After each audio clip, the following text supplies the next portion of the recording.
사역 2013년 11월 28일 오늘 첫째 강의 시간에 제목은 구속사적 관점으로 해석한 성령론이 되겠습니다. 자, 오늘부터 이제 본격적으로 성령론을 강의하도록 하겠습니다. 그리고 성령론과 더불어 그 다음에 영적 각성운동에 대한 강의도 앞으로 이제 뒤쪽에서 하겠습니다. 이거는 이제 별도로 교재가 있습니다. 그때 여러분들이 구입하도록 제가 말씀을 드릴 것이고요. 세 번째로 성령론과 더불어 혹은 영적 각성운동과 더불어 이제 삼일체론. 자, 이렇게 하면 우리 가장 기초적인 이제 조직신학에 있어서 기초편이 끝나게 됩니다. 우리가 조직신학에 있어서 기초편이라면 신학방법론, 인식론, 성소론, 신론, 그리스도론, 성령론, 그 다음에 삼일체론 이렇게 7가지 이제 주제가 되겠고요. 그 다음에 이제 후편에 와서는 이제 천사론, 마귀론, 인간론, 그 다음에 성화, 인간론, 구원론, 그 다음에 교회론, 종말론. 종말론은 우리가 오랫동안 했죠. 그래서 이제 후편으로 들어가게 되겠습니다. 오늘 이 시간에 잠시 기도하겠습니다. 하나님 아버지 감사를 드립니다. 오늘 저희를 불러주셨습니다. 마지막 때 사역자로 택해 주셨어. 이 영적 전쟁이 심화되고 미혹의 영이 지금 강력하게 역사하는 이 시대에 복음의 진리로 무장하여 영적 전쟁에서 승리할 수 있도록 도와주시옵소서. 감사하며 예수 그리스도 이름으로 기도를 드립니다. 아멘. 자, 오늘 이제 성령론에 있어서 가장 기초를 다지는 또 가장 중요하면서 우리가 성령론을 어떠한 각도로 접근해야 되느냐는 가장 기본적인 말씀을 이제 하게 되겠습니다. 성령론 오늘 우리가 2000년 교회사 속에 보면 이렇게 이제 우리가 말할 수 있어요. 우리가 이게 2000년 교회사라고 말하면 사실은 성령론에 대한 성령론이라기보다는 성령의 사역, 역사에 대한 굉장히 주된 관심이 이제 초기 교회에 있었죠. 초대교회. 여러분들 잘 아시잖아요. 우리가 사도행전에 보면 사실은 교회가 이제 오순절날 마가의 다락방에 성령이 임하심으로 사도행전 2장에 이제 교회가 이 땅에 세워지게 되죠. 그리고 교회가 세워지면서 이제 예루살렘과 온 유다와 또 사마리아 그 다음에 이렇게 복음이 전파되는 과정에서 이제 성령의 강력한 역사가 있었습니다. 그거는 우리가 어느 무엇으로도 다른 설명이 필요 없죠. 교회가 세워지고 또 이 땅에 복음이 증거되는데 강력한 하나님의 능력, 성령의 부으심이 있었다는 거, 그게 이제 사도행전에 주로 많이 나오죠. 자, 그렇게 있었고, 근데 놀라운 것은 초기 교회, 그러니까 사도들이 섬기던 초기 교회가 이제 사도들이 다 이 땅을 떠나고요. 그 다음에 이제 속사도 시대에 들어오면서는 성령의 역사나 성령에 대한 개념이 약화됩니다. 약화돼요. 그래서 우리가 어떻게 이러한 것들을 알 수 있느냐면 이제 AD 한 150년경에 몬타누스라고 하는 이제 사람이 나오죠. 이 몬타누스라는 사람이 이제 성령 체험한 사람이에요. 말 그대로 예언 방언하고 은사를 체험한 사람인데 이때 초기에 150년경에 성령 은사 운동이 일어납니다. 은사 운동이 이제 활발하게 진행이 되죠. 이때 벌써 150년경부터 이제 초기 교회의 뜨거운 성령의 바람이 잦아들면서 성령의 역사들이 많이 일어나지 않았어요. 이제 그런 가운데 이제 150년경에 성령 운동이, 은사 운동이 일어나니까 많은 목회자들이 그걸 추종했습니다. 근데 이제 여기서 중요한 것은 성령 운동을 자체를 제가 부인하려고 하는 것은 아니고 너무 잘못된 성령론에 기초를 두고 있었다는 거예요. 그러니까 이 몬타누스 운동에서 말하는 것은 두 여선지자라고 하는 사람이 이제 성령 운동을 주도하는데 그들이 입에서 나온 모든 말씀이 성령의 말씀이다. 이렇게 이제 주장합니다. 이렇게 돼서 문제가 되는 거예요. 그리고 그들이 이제 이 성령 운동을 벌리는 도시가 있는데 그곳에 이제 새 예루살렘 성이 도래할 것이다. 이렇게 몇 년도에 돌아간다. 근데 이제 그게 이제 예언이 안 맞죠. 그래서 이제 이 운동은 점점 이제 쇠퇴하게 됩니다. 그 이후로 오랜 세월 동안 성령 운동이 별로 없었어요. 교회사를 보면. 그러다가 이제 중세로 접어들면서 또 한 번의 이제 성령 운동이 일어납니다. 그런데 이제 이 성령 운동은 1200년인데요. 1202년인데 이때 당시에 성령 운동을 주도했던 사람이 누구냐? 피올라의 요하킴이라고 하는 사람입니다. 여러분들에게 드린 자료에 맨 위에 나와요. 자, 한번 따라서 할까요? 피올라의 요하킴. 이 사람의 이름을 좀 기억해 두시기 바랍니다. 왜냐하면 오늘 현대 성령 운동에 있어서 밀접한 관계를 갖고 있는 사람이에요. 이 중세기에 성령 운동을 주도한 이 피올라의 그 요하킴이라는 사람이 성령 운동을 했는데, 물론 오늘날 성령 운동과는 좀 개념이 다르죠. 우리가 오늘날 성령 운동은 사실은 성령 운동이라기보다는 은사 운동이라고 말할 수 있고, 은사 운동. 그렇죠? 여러분, 성령 운동과 은사 운동은 좀 다릅니다. 성령 운동은 성령 그 자체를 집중하는 운동이고, 성령의 은사 운동은 성령 그 자체보다는 성령으로부터 나오는 선물, 하나님의 은혜의 선물에 집중하는 그러한 사역이죠. 이제 오늘날은 이제 주로 사실 성령 운동이라 그러지만은 사실은 성령 운동이라기보다는 성령 은사 운동입니다. 그래서 이 1202년에 이제 피올라의 요하킴이라는 사람이 성령 운동을 벌이죠. 그렇죠? 성령 이제 운동을 벌입니다. 근데 이 사람이 성령 운동을 벌이면서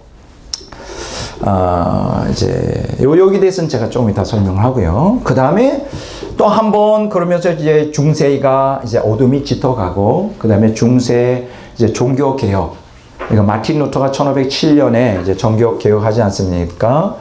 뭐 1507년 그리고 그 후에 이제 종교 개혁이 있었고, 마틴 루터의 종교 개혁을 발화점으로 해서 화란, 또 프랑스, 그 다음에 뭐 제네바, 스위스, 뭐 네덜란드, 영국, 뭐 이렇게 이제 이 운동들이 이제 많이 이제 확산이 돼요. 그래서 여기서 개혁주의 운동이 일어나는데, 그 중에 하나가 이제 제세례파 운동이라고, 그 제세례파, 이 제세례파라는 건 말 그대로 세례를 다시 받아야 된다는 거예요. 이 제세례파 이전에는 유아 세례가 이제 대세를 이루고 있었죠. 뭐 로마 카톨릭에서는 유아 세례를 받으면 구원받은 것으로 인정했으니까요. 그리고 뭐 루터나 칼빈도 사실은 유아 세례를 그냥 흡수를 해버립니다. 그래서 지금 개신교의 유아 세례라는 제도가 사실은 루터 칼빈의 전통을 이어받는 거예요. 그러나 그 루터와 칼빈의 종교 교육하고는 좀 달리 좀 더 하나님의 말씀의 순수성을 가지고 개혁을 해야 되겠다, 교회를. 그래서 일어난 게 이제 제세례파예요. 그래서 유아 세례 받은 것은 그것은 무효다. 우리가 18살, 20살 어떤 자유식을 확고히 하고 자기가 죄인이라는 걸 인식하고 예수님을 구주로 믿는 성도들이 세례를 다시 받아야 된다. 그래서 그게 바로 아나베프티스트라 그래서 제세례파 운동이 일어납니다. 물론 처음에는 이제 제세례파 운동이 굉장히 아주 건실하게 일어나죠. 그런데 이제 박해를 받는 과정 가운데서 이제 과격파들이 일어나기 시작하고, 그 과격파 중에서는 이제 그 성령파들이 일어나게 돼요. 그래서 요게 이제 다시 한번 종교개혁 이후 시대에 1500년 1600년 시대에 제세례파가 일어나면서 성령 은사 운동이 일어납니다. 이때도 성령 은사 운동이 일어나요. 언제? 중세 이후 종교개혁 시대에. 자, 그러니까 우리가 여기서 기억하셔야 될 것은 성령 은사 운동이 이제 AD 150년경에 일어나고요. 이제 그리고 중세에는 뭐 1202년에 피올라의 요하킴을 중심으로 성령 운동이 일어나고, 그리고 또 다시 이제 잦아들었다가 1500년 이후 종교개혁 이후 시대에 그 속에 제세례파 중에 과격파 중에 이제 성령 은사 운동이 일어나죠. 막 이제 환상을 보고 계시를 보고 그러면서 이제 광란의 축제들이 일어나고, 뭐 아까 그 150년경에 이제 몬타누스에 의해서 성령 은사 운동과 동일하게 이때도 이제 종말론 운동, 곧 새 예루살렘 성이 이제 임한다, 종말이 도래한다, 이런 얘기가 있었어요. 이제 그리고 이제 뭐 이제 그렇게 이제 역사가 그냥 흘러가고 또 잦아듭니다. 그러다가 좀 더 구체적으로 성령의 각성 운동이 언제 일어나느냐? 여러분들이 잘 아시는 대로 17세기 후반부에서 18세기 그 영적 각성 운동, 이게 18세기, 19세기에 일어납니다. 뭐 여러분들이 잘 아시는 대로 제1차 각성 운동이 이게 이제 조나단 에드워즈가 일으키죠. 조나단 에드워즈. 그 다음에 이제 그 제1차, 제2차 각성운동이 이제 19세기 초반에, 그러니까 17세기 초반에 조나단 에드워즈가, 영적 각성운동을 일으키고요. 19세기 초반에 이제 제2차 영적 각성운동, 미국의 그 찰즈 G. 피니라고 하는 사람에 의하여 이제 주도가 되죠. 그리고 그 사이에 여러분들 잘 아시는 대로 18세기에 영국의 존 웨슬리, 그렇죠? 존 웨슬리를 통하여 성령의 부흥운동이 이제 일어납니다. 자, 그래서 사실은 18세기, 이거 17세기 초라 그랬나요? 18세기 초라고 해야 되겠네요. 죄송합니다. 조나단 에드워즈가 18세기 초고요.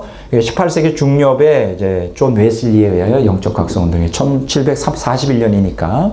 그래서 18세기, 19세기, 그리고 19세기 초 이후에, 19세기 중반 이후에 누가 이제 이걸 바톤을 무효받느냐. 여러분들이 잘 아시는 대로, 그 드와이트 L. 무디, 그렇죠?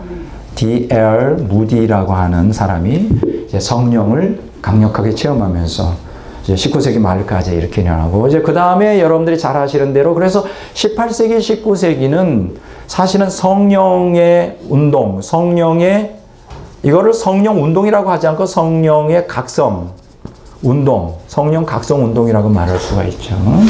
자, 그 다음에 이제 우리 20세기에 들어오면서, 20세기 초에 이제 바렛이라고 하는 감리교 목사에 의하여 이제 오순절 운동이 일어납니다. 펜테코스탈 무브먼트라고 해서 오순절 운동. 자, 그래서 20세기 이후는 이제 현대, 그리고 오늘 현대 후기에 지금 현대에는 오순절 운동을 기점으로 해서 무슨 운동이 일어납니까?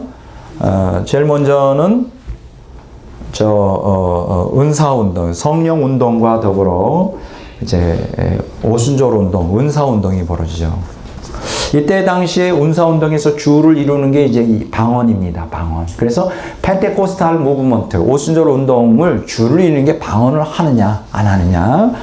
예, 그렇게 말합니다. 그 다음에 은사운동 다음에 이제 포스트 모던 시대에 오늘 그 이머징 교회 시대에 지금 주도를 이루고 있는 게 이제 두 가지 그 은사운동이 일어나죠. 첫째는 이제 비냐드 운동. 비냐드 운동. 두 번째는 이제 신사도 운동이 오늘 포스톤 신사도 운동 이렇게 일어나고 있습니다. 근데 이제 여기서 보면 비냐드 운동이나 신사도 운동은 철저히 말 그대로 은사 운동이에요. 여기 비냐드나 신사도 운동에서 우리가 주도적으로 말하는 건 방언을 이제 밑으로 깔고 그다음에 계시나 환상, 뭐 예언, 뭐 이런 것들이 주도를 이루고 있죠. 비냐드 신사도 운동.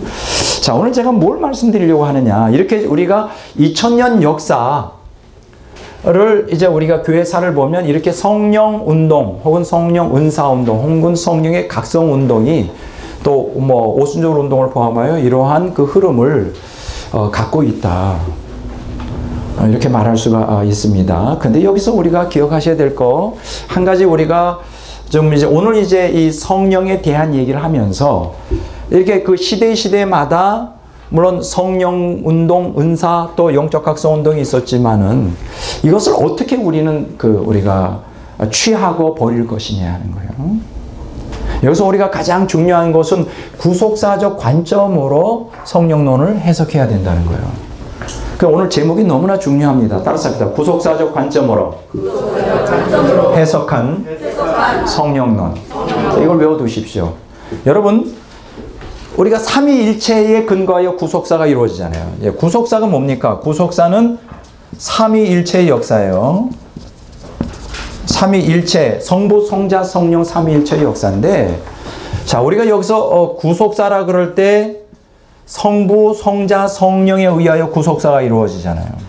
오늘 기독교는 아주 특이한 우리 종교예요. 단순히 기독교가 뭐 하나님을 믿는다 혹은 예수님을 믿는다, 뭐 단순히 성령을 체험한다, 이거 아닙니다.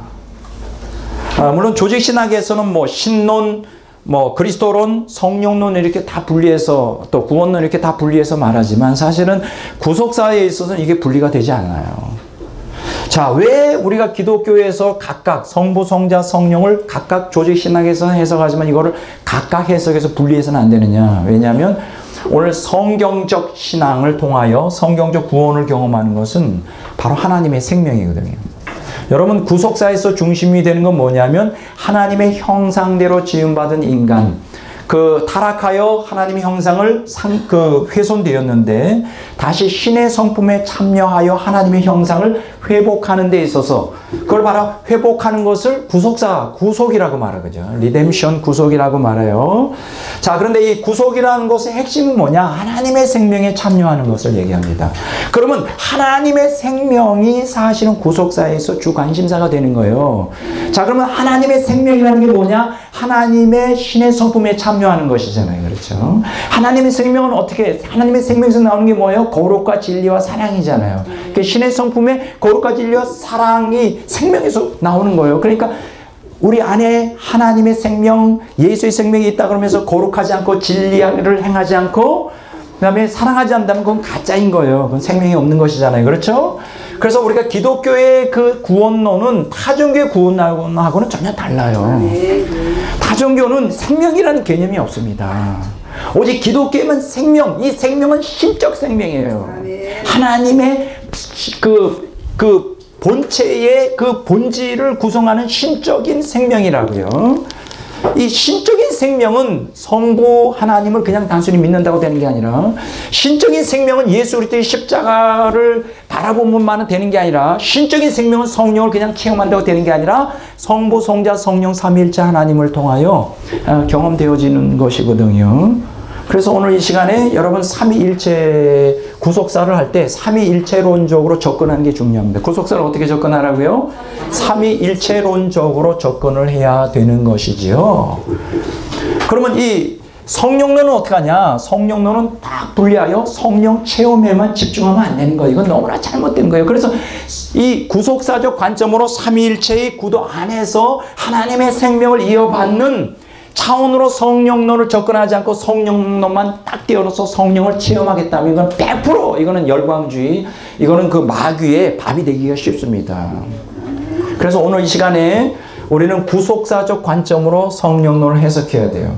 신론도 구속사적 관점으로 해석한 신론이어야 되고, 성자, 그리스도론도 구속사적 관점으로 해석한 그리스도론이 되어야 되고, 성령론도 뭐라고요? 구속사적 관점으로 해석한 성령론이 되어야 돼요. 이걸 분리하면 안 됩니다. 왜 분리하면 안 되는지 오늘 이 시간에 앞으로 계속해서 강의를 할 것입니다. 그래서 여러분들에게 제가 이 성령론 강의를 통하여 제가 꽤 하고 있는 목표는 뭐냐? 균형 잡힌 성령론을 통하여 여러분들이 정말 영적 성숙과 정말 하나님의 생명이 충만한 사역자가 되게 하는 것이 지금 저의 이번 강의의 주제가 되겠어요. 오늘날 성령 체험하는 많은 사람들이 이 성령에 대한 구속자적 관점에 대한 해석을 방법론을 모르기 때문에 신비주의에 빠지고 그냥 체험 자체에만 빠지다가 마귀의 덫에 걸려 멸망하는 사람들이 얼마나 많은지, 마귀의 덫에 걸려 타락하는 사람들이 얼마나 많은지, 차라리 그들이 성령을 깊이 체험하지 않았다면 탐욕이 없었을 것이고 그 탐욕 때문에 망하지 않았을 텐데 성령을 체험하면서 잘못된 구속사적 관점으로 성령을 체험하는 게 아니라 잘못된 성령론 때문에 이상한 신앙이 되어 결국은 지옥에 떨어지는 많은 은사사역자들이 있는 것, 저는 그게 안타깝습니다. 오늘 지금 대부분 한국에서 성령론에 대한 잘못된 개념 때문에 너무나 신비주의, 열광주의 빠져서 지옥 가는 많은 은사자들이 있어요. 그래서 오늘 이 시간에 이번 강의도 지난 강의도 중요했지만 이번 강의는 너무나 중요한 강의다 말할 수 있어요. 지금 역사를 보면 이렇게 몬타누스 운동이나 혹은 제318 성령 은사 운동이나 혹은 그 오늘날 오순절 운동으로 인하여 은사 중심적인 특히 방언이나 또 그걸 중심으로 하고 빈야드나 신사도 운동에서 나타나는 예언이나 신유나 이러한 운동들이 지금 굉장히 병리학적으로 문제가 돼요. 굉장히 이 은사 운동이 굉장히 오늘날 그 오순절 운동 이후로 빈야드 신사도 운동이 이 몬타누스 AD 150년경의 성령 은사 운동이나 제318 성령 은사 운동과처럼 아주 심각하게 문제가 되고 있어요. 지금 교회가 그 타락하는 데 있어서 역설적이지만 지금 성령 체험이 앞장서고 있습니다. 예. 여러분 불이 났어요. 어떤 집에 불이 났어요. 거기다 기름 부으면 어떻게 될까요? 더 활활 타올라요. 차라리 기름을이나 안 부었으면 성령의 불이나 안 받았으면 덜 타락할 텐데 성령 불 받아 그게 탐욕하고 믹서가 되니까 이거는 아무도 걷잡을 수가 없어요. 그래서 오늘 이 시간에 여러분들이 특히 우리가 영적 깨우침을 가지고 오늘날 이 마지막 시대의 마귀는 이런 은사 가지고 갖고 놀죠. 아주 그 분별을 잘하여 여러분들이 마귀의 덫에 걸리지 않기를 위해서는 어떻게 해야 돼요? 구속사적 관점으로 해석한 성령론으로 무장해야 돼요. 자, 오늘 여기서 보면 1202년에 성령 운동이 일어났는데 이거는 뭐 성령 운동은 은사 운동은 아니었어요. 그렇다고 해서 성령의 각성 운동도 아니고 어떤 초기 교회 때 부어주신 성령이 어떤 그 순수한 역사가 아니고 1202년에 피올라의 요하킴은 성령 운동을 주도했는데 이 사람이 삼위일체 하나님의 사역을 세 구분합니다. 아마 여러분들도 아마 대부분 그렇게 구분하고 있을까요? 성부 시대, 구약은 성부 시대라는 거예요. 그러니까 그때는 율법 시대라는 거예요. 율법을 가지고 성부께서 그 인간들을 다루셨던 시대. 그 다음에 신약에 들어와서 예수님이 이 땅에 오신 다음에는 성자 시대. 예수님이 이 땅에 계실 동안에 그거는 복음 시대라고 하는 거예요. 복음이 전파되어서. 그래서 율법과 복음을 완전히 구분해 놓죠. 세 번째, 예수님이 승천하시고 사도행전 2장에 오순절날 마가의 다락방 이후에 오늘날까지 성령 시대라고 하는 거예요. 이 성령 시대는 무엇을 하시느냐? 인간 본성을 신성화하는 데이피케이션이라고 하는. 데이피케이션님은 자, 한번 좀 따라서 해볼까요? 신성화. 우리 연구원에 신성화 목사님 계셔요. 그 신성화가 아니고요. 요 신성화. 이 신성화를 얘기합니다. 그러니까 인간을 신의 성품에 참여하게 하는, 뭐 그 자체가 잘못된 건 아니죠. 신성화라고 하는 데이피케이션. 이게 성령 운동, 그러니까 성령 시대라고 하는 거예요. 오늘날 이 시대에는 하나님의 성품에 참여하고. 근데 이제 물론 이분이 주장하는 인간 본성의 신성화 시대라는 그 자체가 잘못된 건 아닌데, 이 구속사를 세 구분하는 게 문제예요. 성부 시대, 성자 시대, 성령 시대, 이렇게 구분하는 게 잘못이란 말이에요. 이건 잘못된 거예요. 여러분, 성부 시대가 따로 있고 성자 시대가 따로 있고 성령 시대가 따로 있는 게 아니에요. 왜 그러냐? 이제 오늘 다 못하면 다음 주에 계속 하겠는데, 여러분들이 이 머리에 이게 배겨야 돼요. 구속사적 관점을 해석했는데, 구속사는 혼자, 성부 혼자, 성자 혼자, 성령 혼자 하시나요? 아니에요. 성부, 성자, 성령이 같이 삼위와 일체로 세 인격이 하나의 본질로서 역사할 때만 인간에게 생명이 주어지는 것이죠.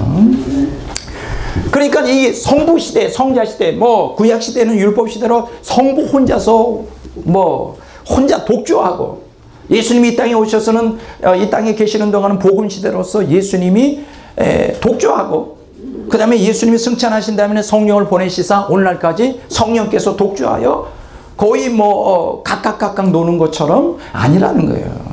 이건 잘못된 거예요. 근데 여러분 보세요. 이게 거의 삼신론 쪽으로 간다 그래서 제4차 라테란 공의회, 그때 당시에 교회 회의에서 1215년에 이제 회의가 열렸는데 이때 이단 정죄를 받은 거예요. 근데 여러분 어떠세요? 오늘날도 많은 신학자들, 많은 목사들이 그렇게 주장하죠. 오늘 시대는 무슨 시대다? 성령 시대다. 구약 시대는 성부 시대고, 예수님이 이 땅에 오셨을 때는 성자 시대고, 지금 오순절 마가다락방 이후에 성령 시대이기 때문에 지금은 성령 불 받아야 된다. 그러면 구약 시대는 불 받을 수 없었나요? 예수님 때는 불 받을 수 없었나요? 그러면 이 구약 시대에 구약 시대에는 성령이 안 계셨나요? 예수님 당시에도 성령이 안 계셨나요? 오늘만 오순절날 마가다락방에 성령이 임했으니까 성령 시대면 불 받아야 된다는 거예요? 아니죠. 이거 잘못 오해한 거예요. 여기 요 근래 나온 책이 있어요. 이름이 뭐냐? 지금은 성령 시대. 한홍 목사님께서 지으신 건데, 물론 그 의도야 순수하겠죠. 성령 능력 받아야 산다. 이분이 여기 보면 서브타이틀에 이런 얘기 했어요. 지금은 스마트폰 시대도 성공 시대도 아닌 성령 시대다. 내 머리 내 열심만으로는 안 된다. 반드시 성령 받고 움직이라. 이 말이 틀린 건 아니에요. 성령 받아야 되죠.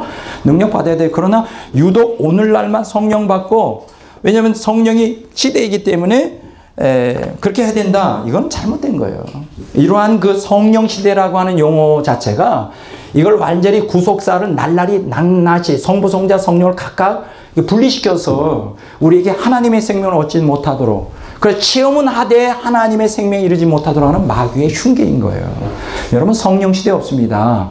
성부, 성자, 성령이 어느 시대나 같이 역사하셨고 구속사가 끝날 때까지 같이 하시는 거예요. 아시겠어요? 절대로 성령 시대란 말 쓰지 마십시오. 그건 이단입니다. 이미 1215년에 이단으로 정죄가 된 거예요.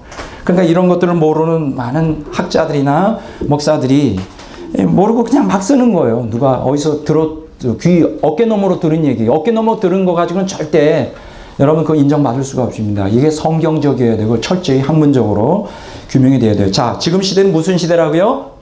성령 시대가 아니에요. 성부, 성자, 성령이 같이 역사하는 시대지, 성부 시대가 따로 있었고 성자 시대가 따로 있었고 성령 시대가 따로 있었던 것이 아니다. 이거는 혹시 다른 사람들이 그렇게 쓰면 아니라고 얘기해 주십시오. 자, 그러면 지금 우리가 2000년 역사를 제가 이렇게 일목요연하게 설명을 했었는데, 지금 2000년 역사를 이렇게 성령론을 보면 두 가지로 크게 구분할 수가 있어요.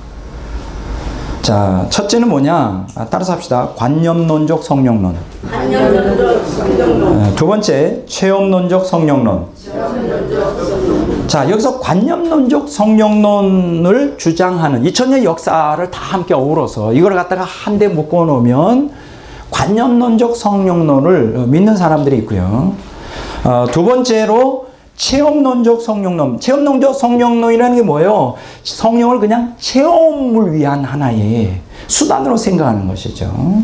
체험, 그냥 체험을 위한. 성령이라는 건 그냥 불 받아야 된다. 성령만 생각하면 뭐가 생각날까요? 불밖에 생각나는 게 없어요.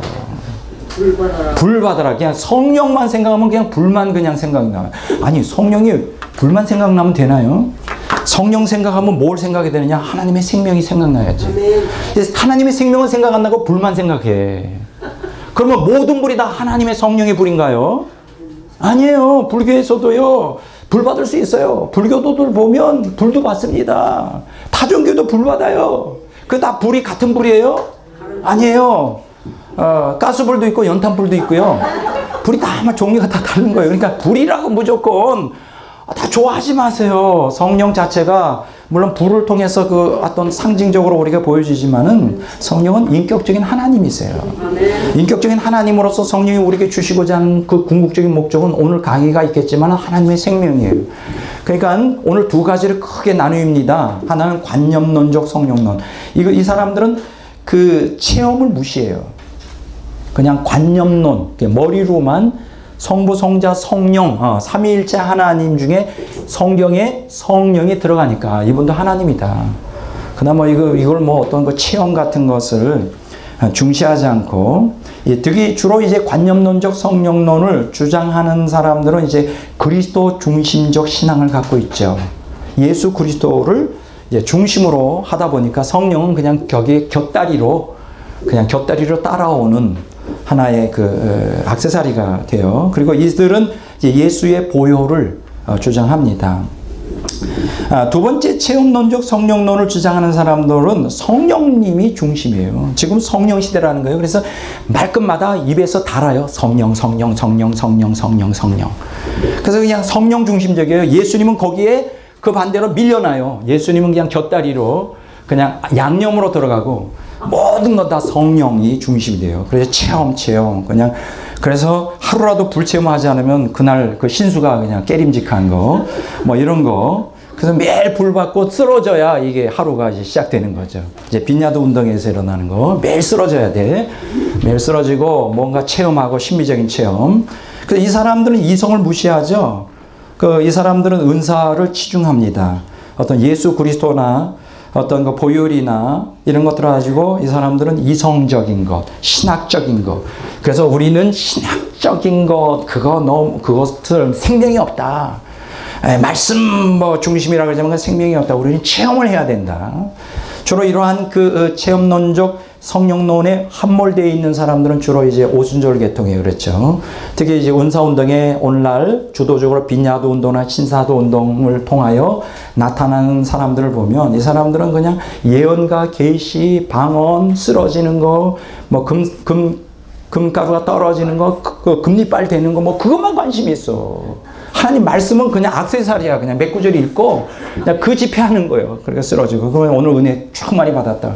근데 두 가지 다 문제가 있습니다. 2000년 역사를 크게 두 가지로 나누면 관념론적 성령론과 체험론적 성령론으로 나누는데 이 양쪽 다 문제가 있어요. 자, 그러면 이제 지금 8가지 이 성령론에 대하여 정리한 어떤 학자가 있습니다. 이 8가지, 이 책이 뭐냐, 현요한 교수, 장신대 교수가 쓴 성령, 그 다양한 얼굴이라는 책을 보면, 이분이 이제 성령 가지고 이제 프린스턴 신학대학원에서 PhD를 받은 사람인데, 이 사람이 8가지로 성령에 대하여 설명을 했어요. 한번 따라서 해볼까요? 오늘 제가 책을 안 가져왔습니다. 본체론적 성령이에.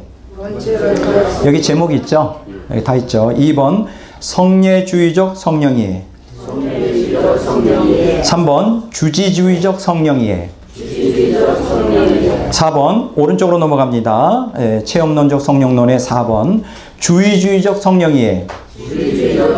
5번, 감정주의적 성령이에. 6번, 권능주의적 성령이에.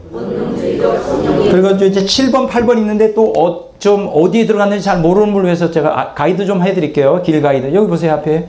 자, 여기 보세요. 여기 7번, 8번 있어요, 밑에. 이것도 가이드 안 해드리면 어디에 들어가 있는지 경복궁 가서 길을 잃어버린 것과 같죠. 자, 어딘지 아시죠? 7번 따라서 합시다. 공동체론적 성령이에. 8번 종말론적 성령이에.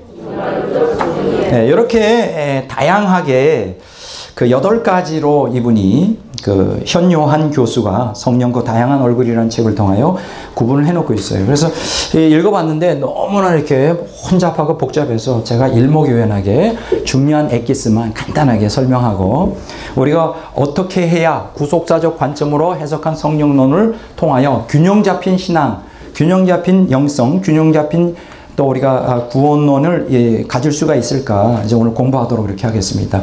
자, 이 현요한 교수가 얘기하는 본체론적 성령 이해라고 하는 것은 그 당시에 교부 시대를 주도했던 성령 이해를 말합니다. 무슨 시대요?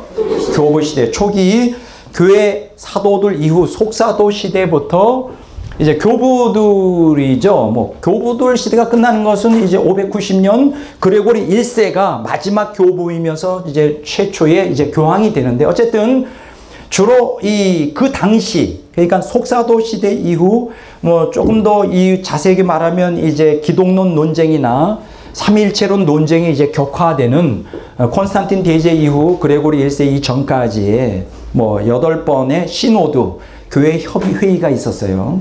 요때는 본체론적 성령 이해. 그러니까 다른 말로 말하면 성령의 본질이 무엇이냐를 굉장히 그 깊이 논쟁하였던 시대라 말할 수가 있습니다. 자, 이때 당시에 여러분들이 잘 아셔야 될 것은 이 본체론적 성령 이해를 조금 이해하기 위해서는 삼위일체를 통해 역사하는 성령인데 삼위일체의 그 구도 속에서 성령의 위치와 본질이 무엇이냐를 깊이 관심을 가졌던 그 시대가 있었어요. 뭐 예를 들면 여러분 기독교는 처음에 삼위일체론을 그대로 오늘 우리가 정통적인 삼위일체론이 이제 어거스틴에 의해서 정립이 되어 우리가 그걸 믿는데 그러한 여러분 정통적인 삼위일체론은 어떻게 되어 있느냐? 잘 보세요. 이게 성부, 성자, 성령이 있잖아요. 이게 성부, 성자, 성령. 참 그 삼위일체론에 대해서 가장 위대한 업적을 남긴 사람은 저는 성 어거스틴이다 이렇게 말할 수 있습니다. 디 트리니타테라고 하는 책을 갖다가 일생 작업으로 했어요. 근데 어거스틴은 무엇을 말해주느냐 이제 나중에 삼위일체론 할 때 자세히 공부하겠지만 성부도 하나님이고 성자도 하나님이고 성령도 하나님이다. 그래서 여기 보면 하나예요. 근데 성부와 성자는 같아요, 달라요? 인격이? 달라요. 다르다. 성자와 성령은 인격이 같다, 다르다? 달라요. 자, 성부와 성령은 인격이 같아요, 달라요? 달라요. 그러나 한 하나님이에요. 그러니까 어거스틴의 삼위일체는 놀라운 게 성부를 우리가 보통 서열하면 성부, 성자, 성령, 창조와 구속 경륜에서는 그렇게 따지지만 본질로 따지면 성부가 밑으로 내려갈 수 있어요. 성자가 맨 위에 올라가고 성자, 성부, 성령 이렇게 되고, 아니면 이걸 갖다 성령을 먼저 앞에 둘 수 있어요. 성령, 성자, 성부 이렇게 해도 돼요. 그 얘기는 뭐냐? 동등하다는 거예요. 이것을 결정적으로 이제 주장한 사람이 성 어거스틴. 저는 그런 측면에서 어거스틴을 높이 평가합니다. 그러나 여러분, 삼위일체론, 이러한 어거스틴의 삼위일체론이 정립될 때까지 오랜 세월 동안 굉장히 갈등 속에 있었어요. 왜냐하면 그때 당시에 두 가지 삼위일체론을 방해하는 사상들이 있었죠. 하나는 유대교가 단일 유일신론이잖아요. 삼위로 계신 하나님을, 물론 구약 성경에도 가득 차 있지만 그거를 삼위일체를 이해하는 게 불가능했어요. 그래서 유일신론을 갖고 있었기 때문에 유대교 유일신론이 굉장히 방해가 됐었고, 두 번째로는 그때 당시에 그 헬라 사상이 또한 그 삼위일체를 이해하는데 굉장히 어렵게 했어요. 헬라에서도 초월적 신 혹은 뭐 창조주 신을 갖다가 말하고 그것이 어떻게 세 인격으로 한 하나님이 될 수 있느냐를 이해하는 게 너무 어려웠어요. 그래서 그 헬라의 그 신관, 그 다음에 유대교의 신관이, 이거는 일신론 쪽이잖아요. 하나님은 한 분이다라는 거. 이제 그런 가운데서 이제 어거스틴에 이르러 삼위일체라는 것이 완전히 성경적으로 신학적으로 정립이 될 때까지 많은 어려움이 있었다는 거예요.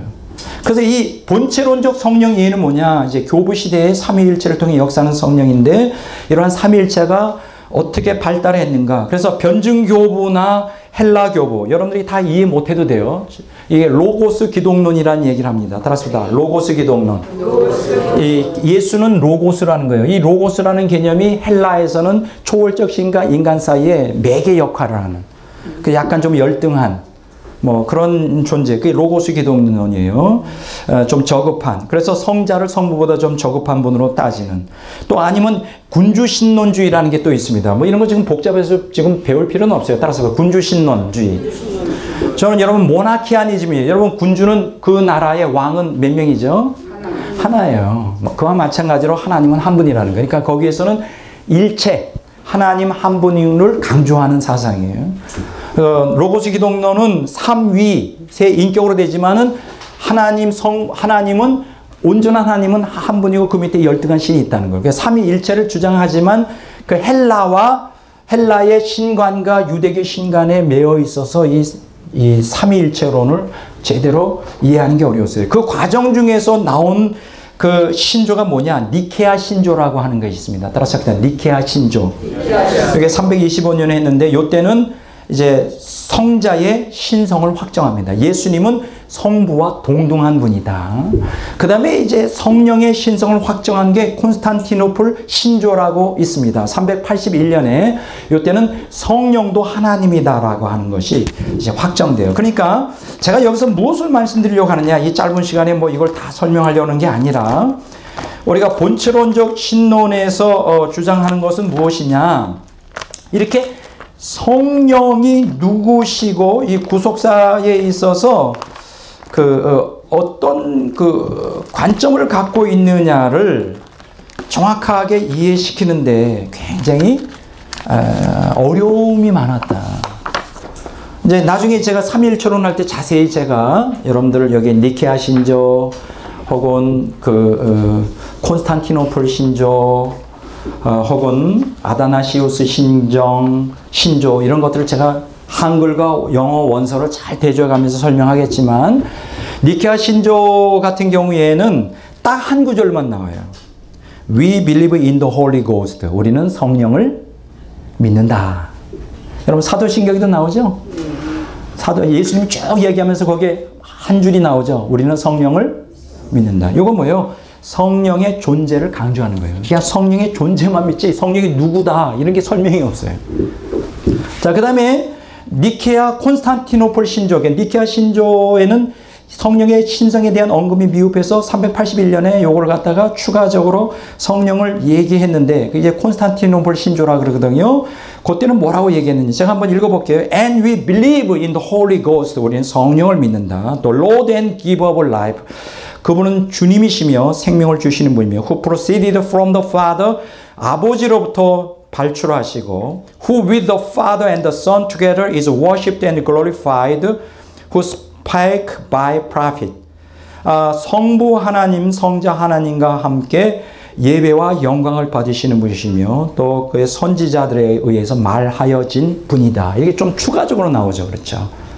그래서 성령에 대하여 좀 더 구체적으로 성령의 신성에 대해서 강조하고 이제 궁극적으로 성령이 어떠한 분인가 이 어떠한 분인가에 대하여 본체론적 성령에서 아주 결정타를 주신 분이 뭐냐? 아다나시우스 신경이에요. 5세기 초의 작품인데 여기 보면 성부, 성자, 성령의 본성이 하나이고 하나님이며 영원하며 전능하시고 성부, 성자와 더불어 성령도 주님이시고 그리고 성령은 피조되거나 성부 그 하나님이다라는 아주 너무 아름다운 아다나시우스 신경이라고 있어요. 한번 따라서 합시다. 아다나시우스 신경. 다시 한번 아다나시우스 신경. 이 마침내 아다나시우스 신경에 와서 그러니까 여기 AD 5세기 초니까 이제 어거스틴의 작품이 거의 그때하고 맞물리죠. 이때 와서 성령이 어떠한 분인가에 대한 구체적인 우리가 사상이 정립이 돼요. 그래서 우리 2000년 교회사 속에서 3대 신조를 따지면 따라서 합시다. 사도신경, 니케아 신경, 아다나시우스 신경. 이렇게 세 가지 신경을 이제 3대 신경이다 이렇게 말합니다. 자, 이러한 관점에서 성령을 하나님 삼위일체의 삼위에 존재하시는 분으로서 본체론적, 그렇죠. 본체론적 성령이가 바로 그런 얘기예요. 이해가 되시죠? 자, 두 번째, 이제 중세 교회로 넘어오면서 로마 카톨릭이 주도하면서 이러한 본체론적 성령 이해는 이제 완전히 settle down, 완전히 다 정립이 돼서 이제 논쟁이 다 끝났어요. 근데 이제 중세 시대에 들어오면서 중세라고 하면 이제 590년 그레고리 1세부터 시작하여 마틴 루터 종교개혁 1507년까지 이제 마틴 루터 종교개혁이 있었을 때를 의미하죠. 그때를 그러니까 거의 1000년이나 돼요. 그렇죠. 590년에서 1517년은 거의 1000년이잖아요. 중세 1000년 동안 주도적인 성령 이해는 뭐냐? 성례주의적 성령 이해. 따라서 성례주의적 성령 이해. 물론 이제 우리가 개신교에선 성례전 하면 두 가지를 우리가 택하죠. 하나 뭐죠? 세례. 또 한자는 성찬, 성만찬. 이게 근데 로마 카톨릭에서는 성례전 하면 7대 성례전이 있어요. 뭐 유아세례부터 시작하여 뭐 결혼도 성례전이고요. 뭐 여러 가지 7가지가 있는데 이 사람들은 로마 카톨릭에서는 어떻게 믿느냐? 이제 로마 카톨릭의 구원 과정을 이해하면 참 재미있습니다. 오늘날도 마찬가지예요. 그러니까 우리가 개신교에서 믿는 구원관과 로마 카톨릭이 믿는 구원관이 본질이 달라요. 들어보면 그럼 로마 카톨릭은 어떻게 해서 구원을 받는다고 믿느냐? 제일 먼저 구원의 관문은 뭐냐? 영세를 받아야 돼요. 그걸 영세 성사라고 합니다. 따라서 봅시다. 영세 성사. 영세가 뭡니까? 유아 세례예요. 일반 세례가 아닙니다. 태어나서 받는 거예요. 태어나서 이 사상이 어거스틴 때부터 옵니다. 이 사상이 시프러스라든가 교회의 그 기초를 놓았던 초기 그 교부 시대에 속하는 이러한 시대에 교회가 중심이 되어 있는 교회 중심적인 구원관, 교회밖에는 구원이 없다라고 하는 시대에 있어서 구원을 결정적으로 주장하는 게 뭐냐면 영세예요. 세례 받는 거예요. 그러면 걔는 세례를 받으면 교회에 입적하고 그때부터 세금을 내야 돼요. 그거는 등록이 된 거예요. 천국에 생명록에 등록이 되는 거예요. 그게 뭐예요? 카톨릭에서는 영세 성사란 말이에요. 여러분 어떻습니까? 우리 개신교적인 입장에서 세례 받으면 천국의 생명록에 등록되나요? 아니요. 안 되죠. 그건 달라요. 벌써. 자, 그럼 영세 성사라 그래요. 요거를 뭐라고 말하냐? 믿음을 주입한다 그래요. 그러니까 여기서 말하는 믿음은 내가 믿습니다 하는 능동적 믿음이 아니에요. 그냥 영세 받으면 그냥 믿음이 주입되는 거예요. 구원받는 믿음이. 이건 아니죠.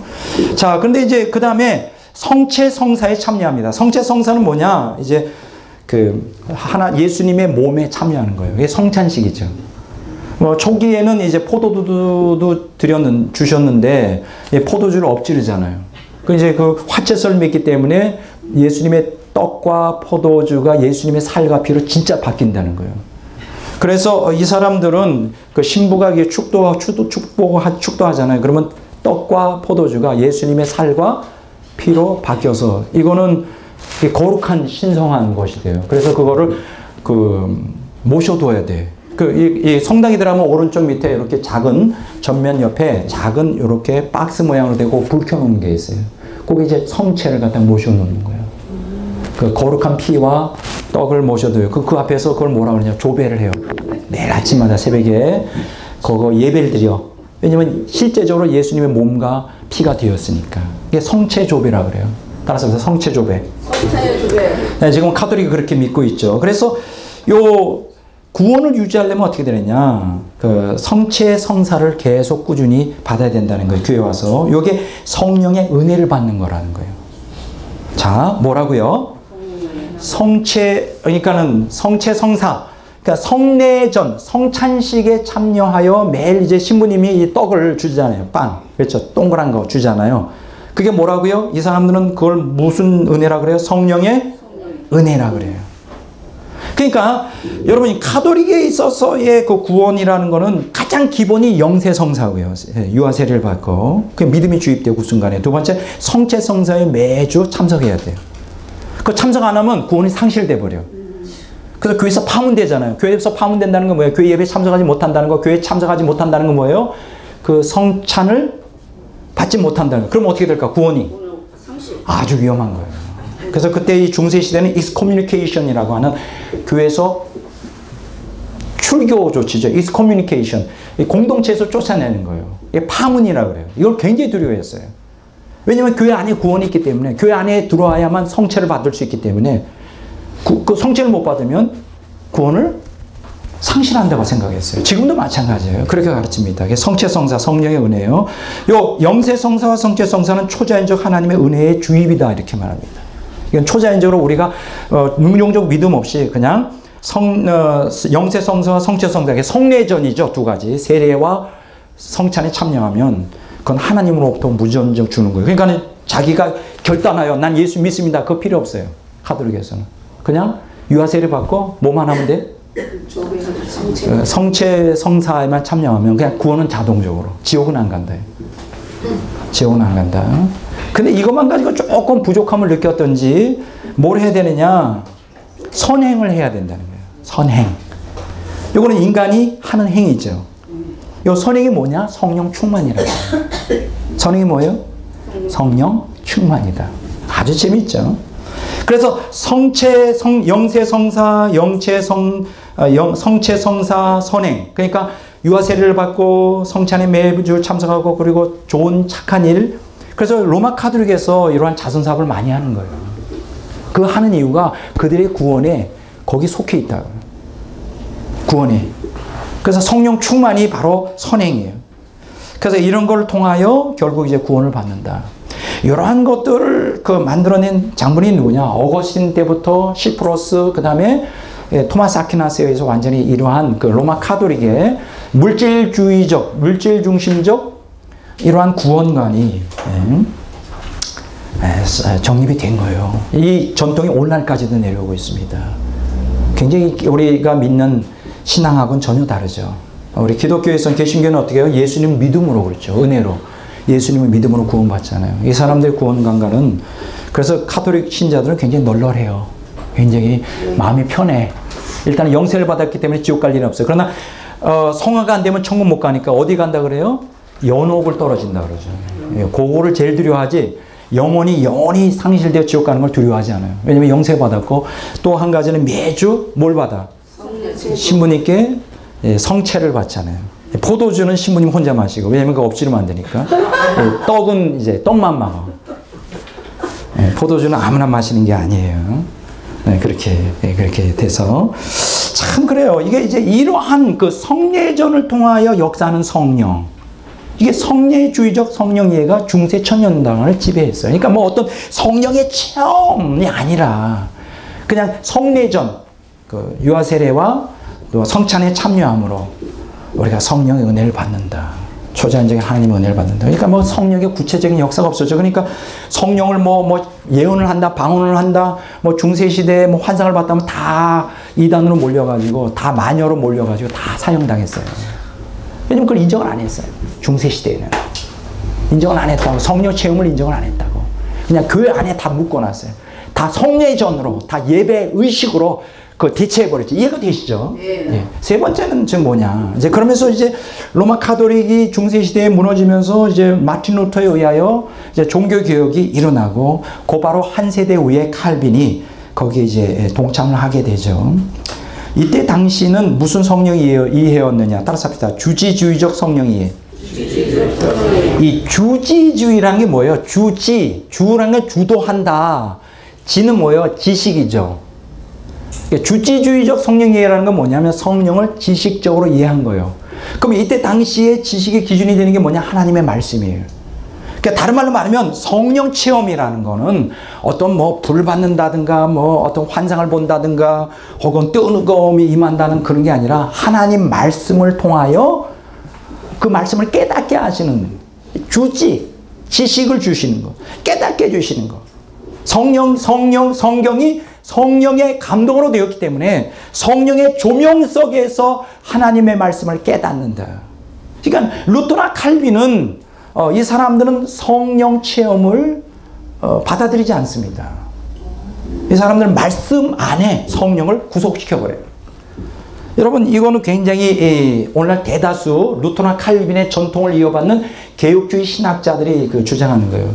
방언 인정 않습니다. 그렇죠? 네. 아주 골수 개혁주의 칼빈주의자들은 하나님 말씀.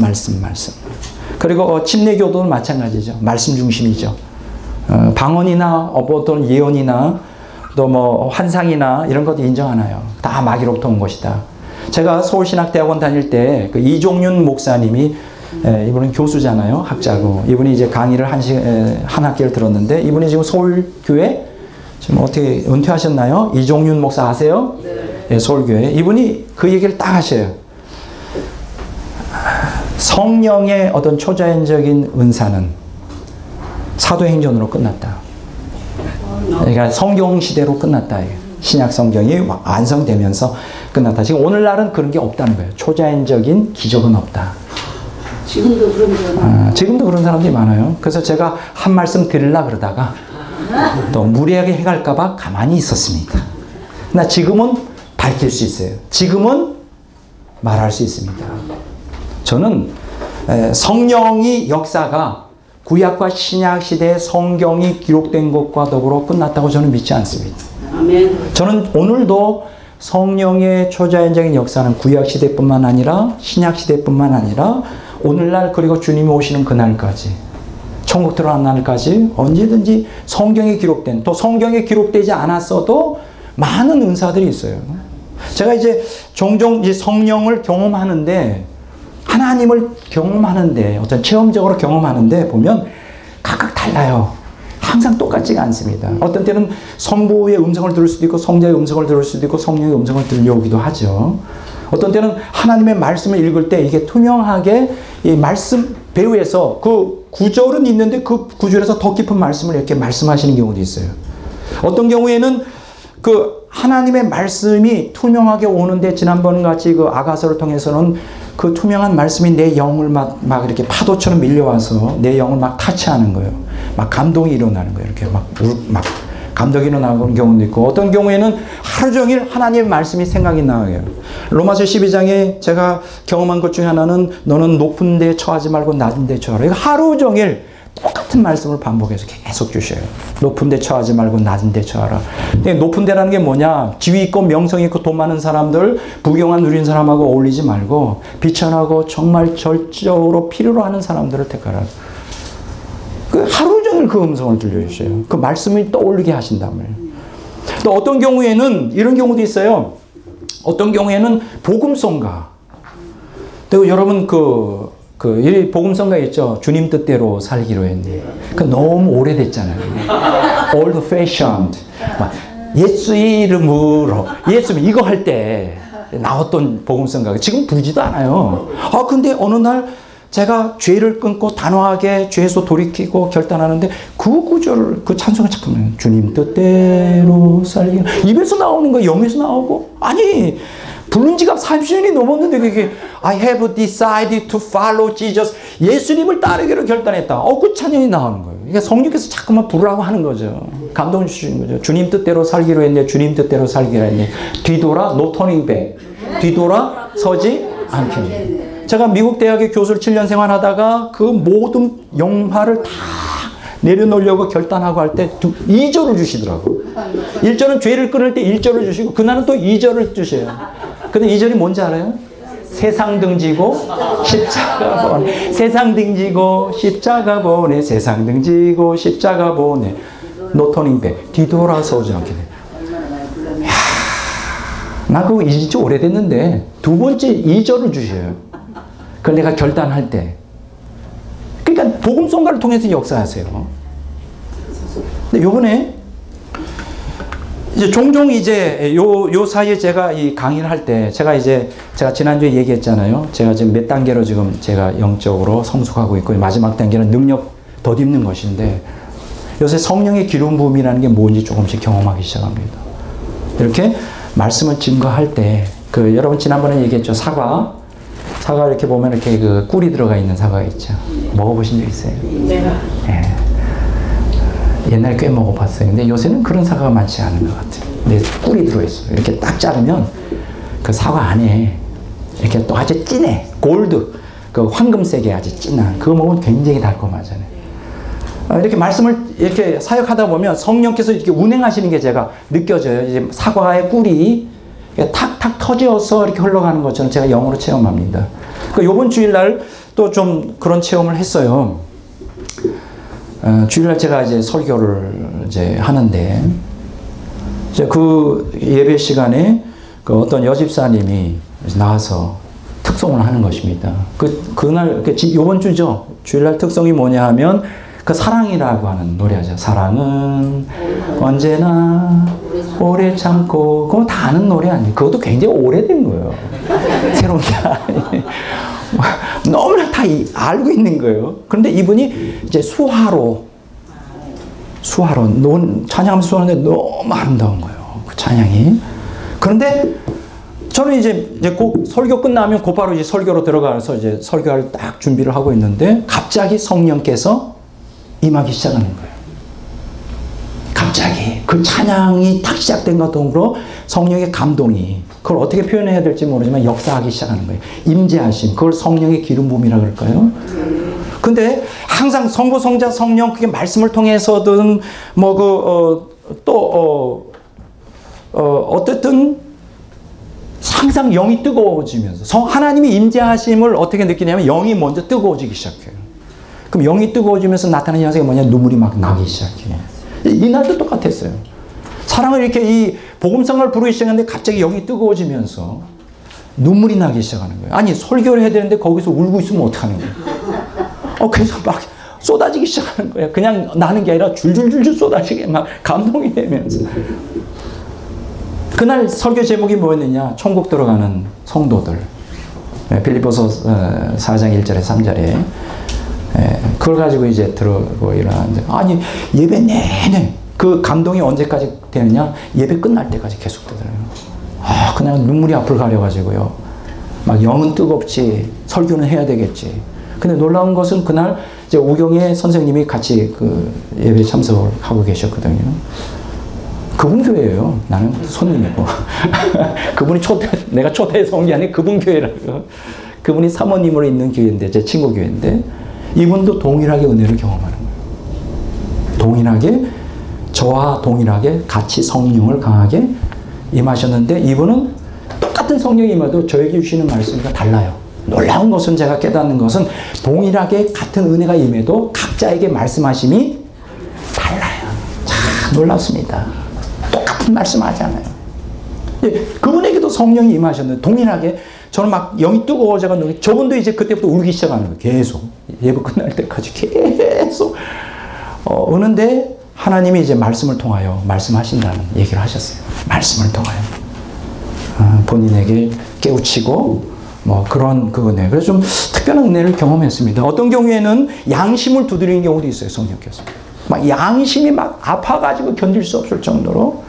그러니까 내가 지금 얘기하려는 건 뭐냐? 성령 체험을 꼭 반드시 방언이나 성령 체험을 꼭 뭐 환상의 입시나 거기에 제한할 필요가 없어요. 성경에 있는 은사도 오늘날 일어날 수 있고 성경에 없어도 여러 가지 다양한 은사가 다양한 은혜가 임할 수가 있어요. 제가 경험하는 바로는 항상 똑같지가 않았어요. 항상 달랐어요. 항상 달랐어요. 뭐 어떤 사람들은 이렇게 봉투를 보면 그 사람의 그 봉투를 헌금한 사람의 심령이 보여지는 경우도 있어요. 나는 그걸 다 부인하지는 않습니다. 그것도 은사예요. 그 외에도 은사가 굉장히 많습니다. 그러니까 지금 제가 얘기하는 거는 뭐 하나님의 초자연적인 은사는 성경의 기록과 더불어 완성되었기 때문에 더 이상 오늘날은 그런 은사가 없다고 말하는 건 나는 믿지는 않습니다. 저는 믿어요. 방언 은사도 믿고 환상도 계시도 예언도 다 믿습니다. 다만 제가 여기서 경계하는 것은 은사 자체에 함몰하지 말라는 거예요.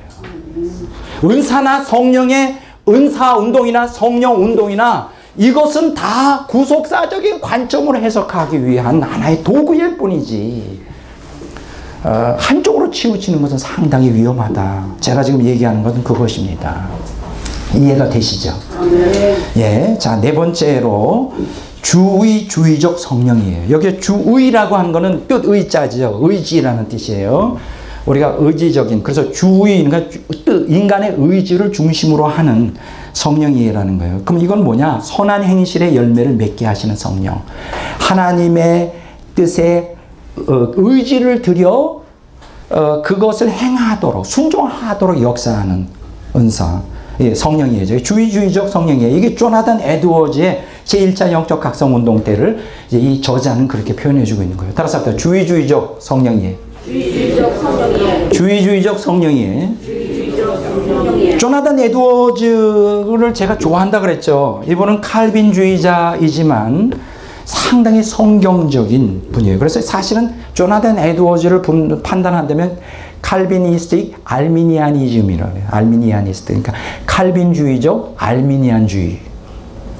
칼빈과 알미니안을 갖다가 그러면 칼빈은 뭐예요? 하나님의 절대 주권을 의지하고 알미니안은 뭐예요? 인간의 하나님에 대한 의지를 통하여 순종을 가르치잖아요. 저는 이 책을 여러분들에게 다시 한번 여러분들에게 권해드리고 싶어요. 뭐 지난번에도 강의할 때 들었지만 영적 감정을 분별하라. 조나단 에드워즈. 아주 좋은 책입니다. 이 책에 보면 우리가 은사, 영적 감정은 반드시 있다.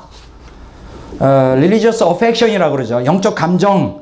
우리가 강렬한 영적 감정, 성령이 임할 때 뭐 제가 경험하는 것처럼 뜨거움이 임하거나 막 눈물이 컬컬컬 나오거나 어떤 그게 다 믿음이라는 게 어떤 그 지성 말씀만이 아니라 그 말씀 가운데 영적인 강렬한 감정이 따를 수가 있다. 그러나 그 자체가 목적이 아니라는 거예요. 조나단 에드워즈는 뭐냐? 말이 아니라 삶으로 판단해야 된다.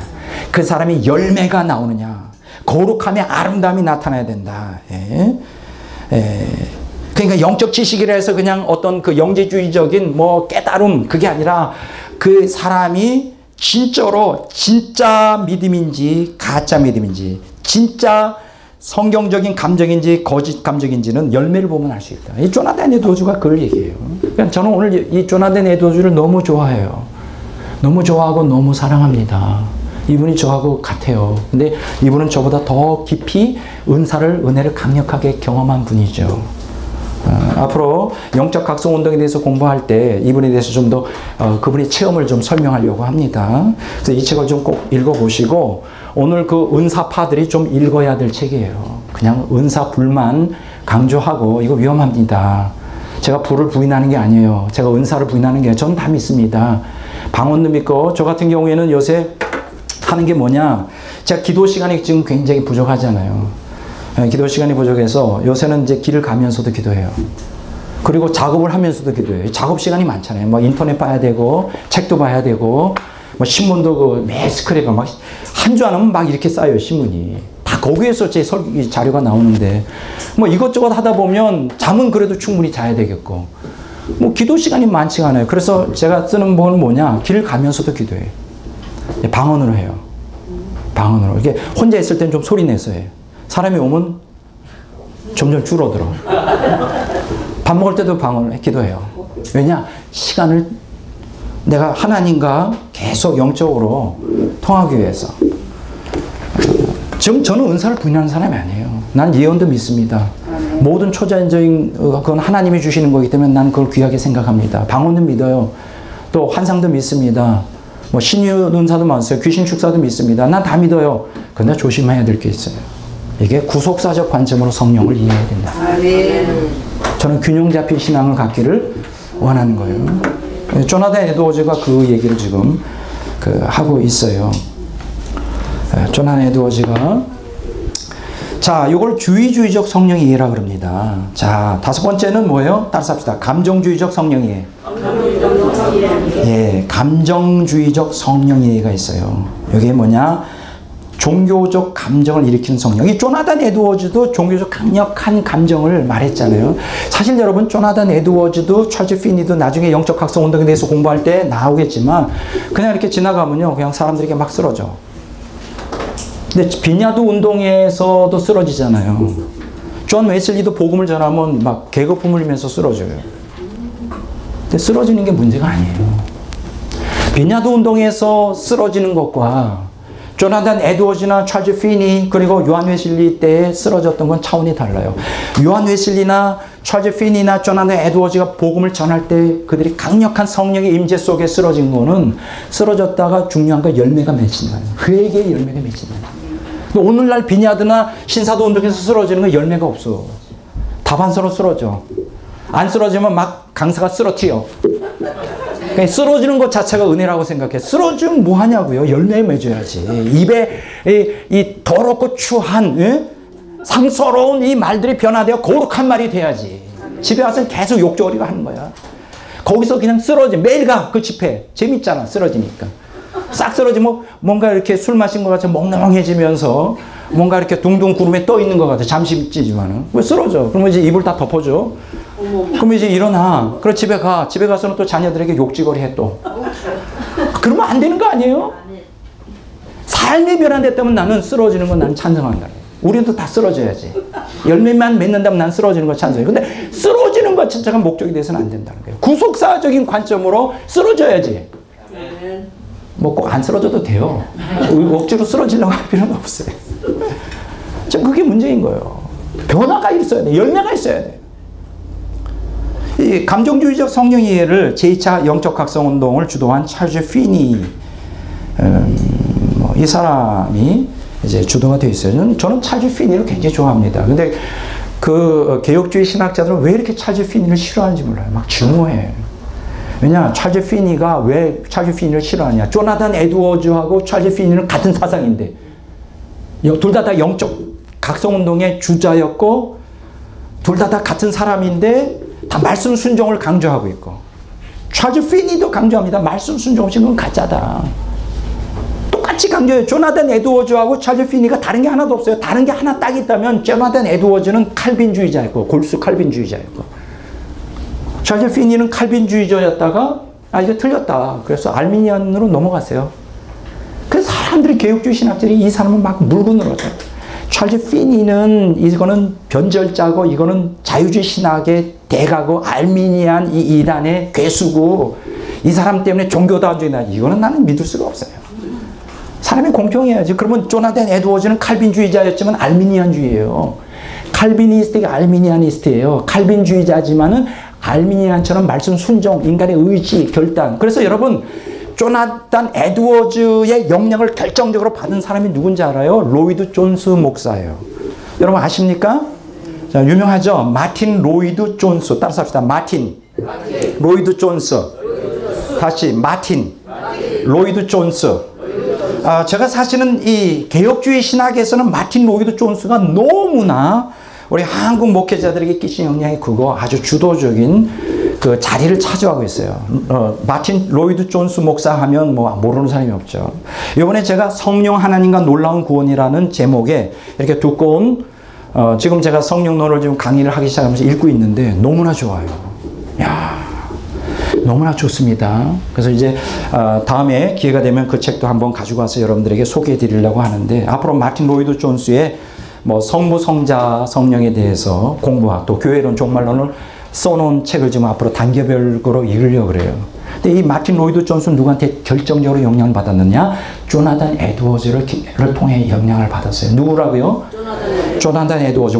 원래 이 마틴 로이드 존스는 의사 출신이에요. 굉장히 명석한 분인데 평신도였는데 신학을 정식으로 공부하지 않았어요. 이분이 조나단 에드워즈의 그 책들을 통하여 그 영성과 그의 삶을 그대로 다 받아들이고 사상을 그대로 받아들여서, 그러니까 마틴 로이드 존스는 조나단 에드워즈의 그 화신이다 이렇게 말할 수가 있죠. 대단히 훌륭한 분이에요. 제가 조나단 에드워즈를 좋아하잖아요. 마틴 로이드 존스도 굉장히 좋아합니다. 왜 좋아하냐? 이분도 칼비니스틱 알미니아니스트예요. 칼빈주의적 알미니안주의자예요. 누구?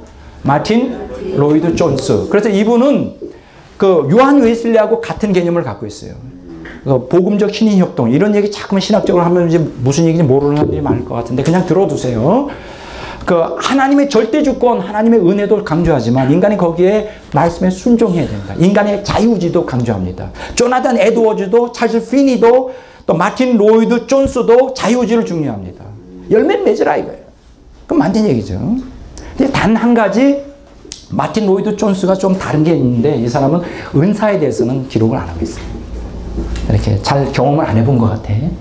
그러니까 주지주의적 관점에서 말씀을 통해 역사하는 성령의 이해만을 갖고 있는 것 같아요. 마틴 로이드 존스가 방언을 인정한다든가 환상이나 계시 이런 것에 대해서는 쓴 게 없어요. 그게 조금 좀 부족한 게 좀 안타까워요. 저는 다 인정하거든요. 물론 아직은 좀 부족하지만 앞으로 더 깊은 경험들이 있겠죠. 성령 체험이. 그렇지만 저는 그걸 다 인정해요. 성령 체험을 인정합니다. 방언도 인정하고 환상도 인정하고 예언도 인정하고. 근데 조심해야 되죠. 왜냐면 예언 은사 같은 게 종종 잘 틀려요. 맞지 않는 경우가 많아요. 100% 믿으면 안 돼요. 오늘 동으로 가면 나쁜 일이 있으니까 서쪽으로 가라. 이거 또 그 따라서 또 서쪽으로 동쪽으로 안 가고 그 이사하는 날 손 보듯이 이런 식으로 하면 안 되는 거예요. 근데 거의 많이 틀려 예언이. 그러니까 예언도 그냥 참고만 하고. 그걸 절대적으로, 어떤 사람은 절대적으로 믿는 사람이 있어. 예언 수첩이 있어 그냥. 내가 옛날에 제가 이제 개인적으로 좀 가르치려고 했던 신학생이 하나 있었는데, 이 사람은 예언 수첩이 있어요.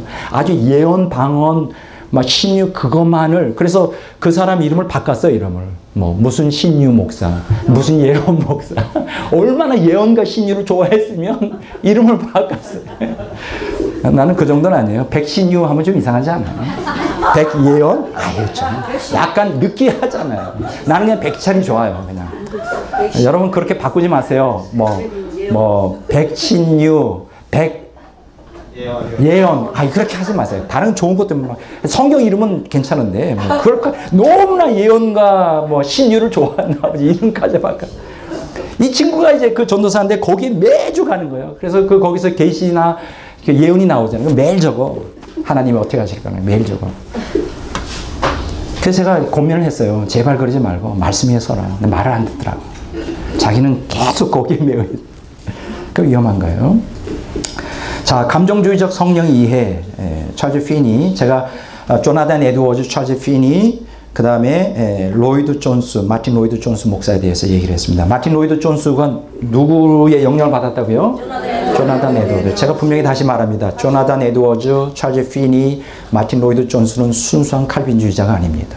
칼빈주의적 알미니안주의자예요. 인간의 자유의지, 인간의 순종, 인간의 믿음을 주장하는 아주 너무. 그래서 제가 마틴 로이드 존스가 일단 기본적으로는 저하고 같은 노선이라는 것을 확인했어요. 너무 감사하죠.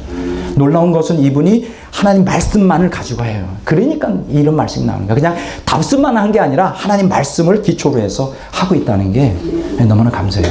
여러분 신학도 바른 틀을 갖고 있어야 되지만 항상 그 말씀의 진짜와 가짜를 무엇을 통해 검증받아야 될까요? 하나님의 말씀을 통해 검증받고, 그 궁극적으로는 무엇을 통해 검증이 돼야 돼요? 우리의 삶의 행위로 나타나는 열매로 나타나요. 열매가 안 좋다면 아무리 환상 계시 아니라 성령의 능력이 임해도 그건 다 가짜예요. 이제 나중에 제가 좀 더 자세히 얘기하겠지만, 자, 그래서 감정주의적 성령 이해가 있고요. 여섯 번째는 뭐냐? 따라서 합시다. 권능주의적 성령 이해. 말 그대로 성령을 권능 혹은 하나님의 은사의 하나의 그 통로로만 생각하는 거예요. 이게 이제 현대 및 성령 현대 후기 시대에 나타나는 현상. 아까 제가 얘기했죠. 지금 20세기 들어오면서 오순절 운동이 일어나고, 오순절 운동이 주로 은사 운동에 초점을 맞춰져 있고, 은사가 뭐 방언 은사, 이제 오순절 운동의 중심. 그리고 요새 빈야드 운동, 신사도 운동에서는 이제 방언과 더불어 뭐 신유, 그 다음에 뭐 예언, 환상, 계시, 뭐 이런 것들이 뭐 일어나요. 요걸 이제 권능주의적 성령 이해, 뭐 현대와 현대 후기에 일어나는 그 이해인데, 이게 좀 문제가 많아요. 빈야드 운동이나 신사도 운동이 왜 문제가 많을까요? 이제 관념주의적 성령론에서는 그냥 말씀 안에서 뭐 신학적으로 혹은 성례전안을 통하여 혹은 말씀을 통해서 일어나는, 그러니까 잘못하면 성령의 임재하심을 무시할 수가 있죠. 그런 목사님들도 있어요. 이제 목사님이 제 초자연적인 은사가 없을 경우에 교인 중에서 뭐 기도하다 보면 은사들 받잖아요. 막 방언을 한다든가 특히 신유 은사, 갑자기 뭐 영안이 열려서 계시나 환상을 볼 수도 있잖아요. 그럼 목사님이 강단에서 이제 쪼는 거예요. 그거는 잘못됐다. 쫓아내든지 그렇게 하는 거예요. 두 가지의 목사님이 그렇게 은사가 없는 목사님들이 그 경계하는 건, 첫째는 은사에 대해서 모르고 은사는 없다라고 믿는 것. 두 번째는 은사가 일어나면 자기를 추정하지 않고 그 은사 있는 표적 은사가 나타나는 사람에게 갈까봐 그걸 또 두려워서 못하는 경우가 있어요. 그러니까 우리가 구속사적 관점으로 해석한 성령론을 정확하게 목사가 이해하고 그걸 교인들에게 훈련을 시켜서 하면 어떤 은사가 있다 할지라도 문제가 되지 않아요. 조절할 수가 있어요. 근데 이러한 성령론에 대한 바른 이해가 없으니까 뭔가 뭐 봤다고 뭐 하면 그냥 곧바로 그냥 그 분열을 조장한다고 생각해서 문제가 돼요. 그러니까 교육이 굉장히 필요한 것입니다. 지금 제가 권능주의적 성령 이해, 오늘 이제 거의 시간이 많이 지났어요. 다 하지 못하고 이제 끝나네요. 다음 주로 계속 이어지겠는데, 빈야드 운동, 신사도 운동을 조금 얘기하고 오늘 이제 이 얘기를 끝내려고 합니다. 그 신사도 운동, 그래서 시간이 어떻게 되나요? 이것도 얘기하면 안 될 것 같으네요. 오늘 여기서 오늘 끝내야 되겠어요. 왜냐면 길어질까봐. 오늘 안 하고 다음 주 이어서 개봉박두 다음 주 오셔야 되겠죠. 네. 사실 오늘은 서론입니다. 다음 주가 이제 본론이에요. 아주 중요한 얘기들을 많이 하게 될 것이니까 그리 아시고 다음 주에 또 이어서 하도록 하고요. 오늘 이제 시를 읽겠습니다. 오늘 제가 보니까 시를 두 가지를 복사했네요.